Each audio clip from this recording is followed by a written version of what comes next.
और लगातार जो है जिस प्रकार से एक अफवाह फैलाने का काम हुआ था कि मैं किसी के व्यक्तिगत धर्म के खिलाफ बोलता हूँ। मैंने कहा था कि अपने अपने धर्म की रक्षा करना है और अपने अपने धर्म की रक्षा करने वाले उस बयान से लोग प्रभावित हुए। ప్రైజ్ ది లార్డ్ దైకర్ ఇవాంజలిజం ఇండియాకి మరొకసారి స్వాగతము. ఫ్రెండ్స్, ఈ ముఖం మీరు ఒకసారి చూశారా? ఇంతకుముందు నేను ఒక వీడియో పెట్టాను. అందులో ఈ ఎమ్మెల్యే చెప్తున్న మాట ఏంటిదంటే, ఛత్తీస్గఢ్లో ఉన్న దుర్గ్ ప్రాంతంలో ఒక సభలో చెప్తున్న మాట మనకందరికీ తెలుసు. మీరందరూ ఆ వీడియో చూశారని కూడా నేను నమ్ముతున్నాను. అతను చెప్పిన మాట ఏంటిదంటే, ఎవరైతే మతం మార్పిడి చేశారో వాళ్ళను తలను నరికేయాలి అని చెప్పిన మాట. అయితే ఇప్పుడు కొన్ని రోజుల తర్వాత మరొకసారి ఇతని వీడియో బయటకు వచ్చింది. ఈ వీడియోలో ఇతను ఎలా మస్కా పాలిష్ కొడుతున్నాడో మీరు ఒకసారి చూడండి. ఒకవైపు నోరు పారేస్తారు, మరోవైపు అనుకోకుండా జరిగింది అని అంటారు.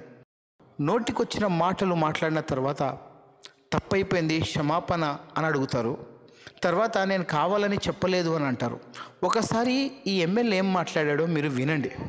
मैंने कहा था कि अपने अपने धर्म की रक्षा करना है और अपने अपने धर्म की रक्षा करने वाले उस बयान से लोग प्रभावित हुए और प्रभावित होकर उन्होंने इस बात को कहा कि हमारी अगर कोई संरक्षण देने का काम हमारे समाज को कोई कर सकता है, अगर हमारे समाज के लिए कोई अच्छा सोच सकता है तो इस क्षेत्र का विधायक सोच सकता है। और इसीलिए जो है आज 500 से अधिक क्रिश्चियन समाज और क्रिश्चियन समाज के लोगों में आंखों में आंसू थे।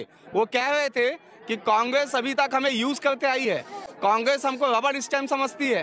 उनको ये लगता था कि कांग्रेस को तो वोट जाएगा ही जाएगा, तो इस क्षेत्र में कभी विकास नहीं करती थी, इनकी चिंता नहीं करती थी। अब क्रिश्चियन समाज के लोगों को भी महतारी वंदन योजना का लाभ मिल रहा है। अब क्रिश्चियन समाज के क्षेत्र में भी नल जल के माध्यम से पानी पहुंच रहा है। अब क्रिश्चियन समाज के क्षेत्र में आप देख रहे हैं, पार्टी भारतीय जनता पार्टी आते ही तुरंत एक बैडमिंटन ग्राउंड बन गया। लोगों के क्षेत्र में अब विकास हो रहा है। क्रिश्चियन समाज अब दिनों दिन जो है भारतीय जनता पार्टी पे विश्वास कर रही है। और यही नरेंद्र मोदी जी का जो नारा था, जो पार्टी का नारा है कि सबका साथ, सबका विकास और सबका प्रयास, वो आज इस धरातल पे क्षेत्र में मसीह समाज में देखने को मिला। చూశారు కదా ఇతను మాట్లాడే పద్ధతి. ఇప్పుడు మీరేమంటారో కామెంట్లో మీరే చెప్పండి. ఎందుకంటే వీళ్ళు ప్రతిసారి కమ్యూనల్ టాక్ చేస్తారు, క్రిస్టియన్స్ని ముస్లిమ్స్ని టార్గెట్ చేసి ఎంత దారుణంగా దుర్భాషలు మాట్లాడతారో. చివరికి ఇది ఏదో అనుకోకుండా జరిగిపోయింది, నేను ఈ ఉద్దేశంతో చెప్పలేదు అని అంటారు. మీరేమంటారో కామెంట్స్ ద్వారా మాకు తెలియచేయండి.